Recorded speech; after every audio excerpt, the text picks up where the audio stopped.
কাছে পেশেন্ট আসেন, এত খুব হাঁচি হচ্ছে, জিজ্ঞেস করি আর কি হচ্ছে, নাকটা পুরো বন্ধ, নাক দিয়ে জল পড়ছে, একদম বন্ধ হচ্ছে, কোনো গন্ধ পাচ্ছি না। এরকম ক্ষেত্রে আমরা যখন এন্ডোস্কোপি করে দেখি, দেখি যে দুদিকের নাকের বেশ কিছু ক্ষেত্রে পলিপ থাকে। পলিপ মানে আঙুরের থোকার মতো জিনিস, যার মধ্যে জল ভরা, একদম ডিউ টু এক্সেস অ্যালার্জি। সেই পলিপগুলো কী করে, নাকের যে রাস্তা দুটো আছে সেটাকে ব্লক করে দেয়।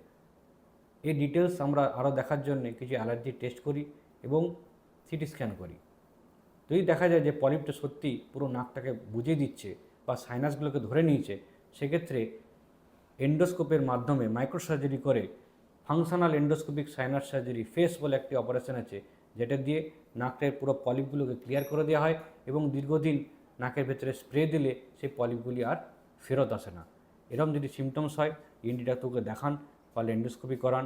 যদি উনি বলেন অ্যালার্জি টেস্ট বা সিটি স্ক্যান করাতে, নিশ্চয়ই করান এবং দ্রুত সুস্থ হন।